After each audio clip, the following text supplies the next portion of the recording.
సికింద్రాబాద్ కేటీఆర్ జన్మదిన నేపథ్యంలో కాంగ్రెస్ ప్రభుత్వం కక్షపూరితంగా ఫ్లెక్సీలను తొలగించినంత మాత్రాన ప్రజల హృదయాల నుండి కేటీఆర్ను దూరం చేయలేరని మాజీ మంత్రి సనత్ నగర్ ఎమ్మెల్యే తలసాని శ్రీనివాస్ యాదవ్ స్పష్టం చేశారు. బన్సీలాల్ పేట్ సెయింట్ ఫిలోమినా పాఠశాలలో గిఫ్ట్ ఏ స్మైల్ కార్యక్రమంలో భాగంగా కేటీఆర్ జన్మదిన వేడుకలు నిర్వహించారు. మాజీ రాజ్యసభ సభ్యుడు సంతోష్ కుమార్, మాజీ మంత్రి తలసాని శ్రీనివాస్ యాదవ్లు విద్యార్థులకు సైకిళ్లను, పాఠశాల తరగతి సామాగ్రిని పంపిణీ చేశారు.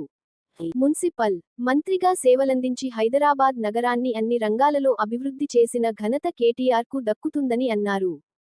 గిఫ్ట్ ఏ స్మైల్లో భాగంగా కేటీఆర్ గర్భిణీ స్త్రీలకు ఉచితంగా వైద్య కిట్లను పంపిణీ చేసినట్లు తెలిపారు. కాంగ్రెస్ ప్రభుత్వం ఫ్లెక్సీలను తొలగించడం సరికాదని, ఫ్లెక్సీలను తొలగించాలని తామనుకుంటే గత 10 ఏళ్లలో కాంగ్రెస్ జెండా కనబడేది కాదని అన్నారు. బైట్ తలసాని శ్రీనివాస్ యాదవ్, మాజీ మంత్రి, సనత్ నగర్ ఎమ్మెల్యే.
పుట్టినరోజు సందర్భంగా గౌరవ సంతోష్ కుమార్ గారు మాజీ రాజ్యసభ సభ్యుల ఆధ్వర్యంలో గిఫ్ట్ ఏ స్మైల్ అనేటువంటి ఒక మంచి కార్యక్రమాన్ని సెయింట్ ఫిలోమినా స్కూల్లో ఇక్కడ ఉన్నటువంటి చిన్నారులు చదువుకునేటువంటి పిల్లలకు ఒక 20 సైకిళ్ళు కానివ్వండి, మన అదే విధంగా 100 చైర్లు, బెంచెస్, అంటే స్కూల్ కు పిల్లలకు ఉపయోగపడే విధంగా ఒక మంచి కార్యక్రమాన్ని వారు స్వీకారం చుట్టినందుకు వారికి అభినందనలు.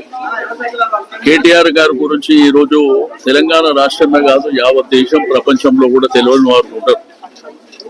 ఒక డైనమిక్ లీడర్ గా, ఒక యంగ్స్టర్ గా, వారు ఇండస్ట్రీ మినిస్టర్ గా, ఐటీ మినిస్టర్ గా, మున్సిపల్ మినిస్టర్ గా ఎన్ని అద్భుతాలు జరిగినాయో గ్రేటర్ హైదరాబాద్ ప్రజలే కాకుండా యావత్ దేశం అంతా చూసింది. ఐటీ కూడా మరి ఈ రోజు మన దేశంలో నంబర్ 1 స్థాయిలోకి వెళ్ళడానికి కూడా ప్రధానమైనటువంటి కారణం వారే. తద్వారా ఎన్నో ఎంప్లాయ్మెంట్ ఆపర్చునిటీస్ కానివ్వండి, సెల్ఫ్ ఎంప్లాయ్మెంట్ కానివ్వండి.